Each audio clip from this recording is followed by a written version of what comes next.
At 4:47 p.m. on 9th of December 1965, a fireball tore across the Pennsylvania sky and slammed into the woods near Kecksburg. Locals arrived first. What they described was not wreckage, but a smooth, bell-shaped object, still warm, resting upright among the trees. State police logged the impact as a meteor, yet military convoys arrived within hours, sealing roads and ordering civilians back. Witnesses reported armed personnel moving with urgency, as if the site had been anticipated rather than discovered. Volunteer firefighter John Murphy felt the air thicken as he approached. The object reflected no light, no seams, no scorch marks. He recalled an odor like hot metal and ozone, strong enough to sting his eyes and throat. Air Force records released later list multiple radar tracks converging on Kecksburg at the exact minute of impact. Analysts admitted the descent angle was inconsistent with natural meteor behavior, showing controlled deceleration before ground contact. Children described strange symbols etched into the surface, resembling hieroglyphs. Soldiers covered the markings with tarps. When questioned, officials denied any recovery operation had taken place at all. NASA investigators later conceded the object was not a satellite. NORAD logs show no missing craft. The case was quietly reclassified, then buried under conflicting explanations that never aligned. Witnesses watched a flatbed truck leave the woods under heavy guard, carrying something wrapped and bell-shaped. No manifest exists, no destination recorded. Only testimony repeated for decades without contradiction. In 2005, newly declassified documents revealed a German engineer's name attached to early U.S. propulsion studies, Kammler. The coincidence reignited a darker theory, one linking Kecksburg to a Nazi program called Die Glocke. Die Glocke was rumored to be bell-shaped, metallic, and unstable. It vanished in 1945 without trace. Its alleged dimensions matched Kecksburg descriptions with disturbing precision, down to height and curvature. If this story matters, it is because it refuses to stay buried, and because some recoveries leave no debris, only silence and unanswered authority. Early newspaper photos vanished within days. Editors were told negatives were misplaced.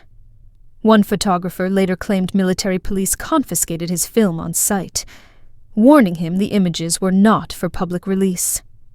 Air Force Project Blue Book initially logged Kecksburg as an unidentified object. Weeks later, the entry was amended to meteorite, despite lacking debris or impact fragmentation consistent with meteors.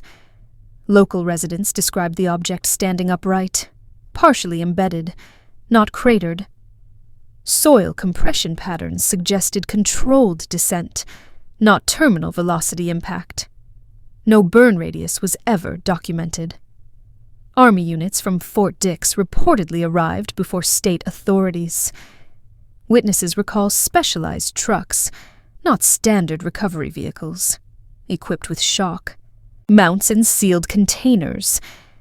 A Pentagon memo from 1966 mentions foreign origin hardware retrieval, conducted on U.S. soil. The location is redacted. The object is described as intact, non-aerodynamic, and anomalously dense. Physicists reviewing the memo noted mass-to-volume ratios far exceeding conventional alloys. One handwritten margin note reads, "Behavior under gravity unclear." In Germany, wartime documents referenced Die Glocke as a bell-shaped apparatus tested near Wenceslas mine. It reportedly emitted radiation, caused biological damage, and required heavy shielding during operation. SS files show the device was evacuated in April 1945. Its destination was never logged. Hans Kammler oversaw the transfer. Afterward, both Kammler and Die Glocke disappeared from records. In the 1990s, a CIA document acknowledged Kecksburg was never resolved. The case file remained sealed under national security exemption, unusual for a civilian incident. What persists is the geometry, bell-shaped, metallic, removed intact. Some designs vanish not because they fail, but because they survive long enough to be hidden. Kecksburg investigators noticed radiation counters spike briefly near the crash site, then normalize after the object's removal. No contamination zone was declared. Soil samples taken later showed disturbances, but no meteorite residue. Blue Book scientists privately disputed the meteor conclusion. Internal correspondence notes the absence of ablation, fragmentation, or debris field. One analyst wrote that the object behaved as if it arrived intentionally. Eyewitnesses described soldiers forming a perimeter within 90 minutes. Orders were terse. No insignia were visible. A local officer recalled being told the area was federal property now, without explanation. The Bell's reported surface bore symbols arranged in a band, evenly spaced. Linguists later compared sketches to stylized German runes and ancient script motifs. No definitive match was acknowledged publicly. Die Glock's legends describe a ceramic metal shell, mercury-like contents, and a resonant operating frequency. Survivors from test sites reported nausea, bleeding, and time distortion during operation. A 1978 Air Force study on field propulsion anomalies cited an unidentified recovered artifact as a reference benchmark. The appendix containing dimensions and mass was removed before publication. Kamler's role resurfaces in procurement memos, discussing postwar foreign research integration. His name appears once, then replaced by a project code. The substitution suggests deliberate obfuscation, not clerical error. In Kecksburg, land records show the crash area quietly transferred to federal oversight. Residents were discouraged from visiting. Signs cited safety concerns unrelated to any known hazard. Decades later, NASA denied destroying Kecksburg records. Archivists found gaps where the files should be. A freedom of information. Request returned empty folders stamped withdrawn. The persistence of Kecksburg lies in its consistency. Witnesses never changed their story. Only the official explanations did. In the 1980s, researchers revisiting Kecksburg noted the crash trajectory matched reports across 6 states, yet terminated abruptly. Objects traveling that path should have skipped or fragmented. Instead, this one descended and stopped. Ballistics experts calculated the deceleration required would have crushed conventional craft. The absence of a crater suggested either controlled braking or an unknown interaction with the ground, neither acknowledged by official reports. Die Glocke descriptions emphasized stability problems during operation. Engineers warned it required isolation, shielding, and rapid shutdown. If transported, any malfunction would demand immediate recovery and secrecy. Witnesses recalled soldiers handling the object cautiously, never touching its surface directly. Tools were used, commands were short. No photographs were allowed once the perimeter tightened. A retired Air Force officer later claimed Kecksburg triggered a classified recovery protocol, reused only twice since 1945. He refused to name the artifact, but described it as heritage hardware. In 2003, a documentary request forced NASA to reopen the case. They admitted Kecksburg files were destroyed by mistake. The explanation conflicted with archive policy and earlier denials.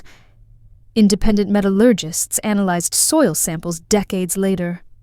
They found compression and heat signatures inconsistent with meteorites, but consistent with a heavy object placed, not slammed, into position. Die Glocke researchers noted a final similarity. Silence, no explosion, no fire, no debris, just an arrival, a pause, and removal before dawn.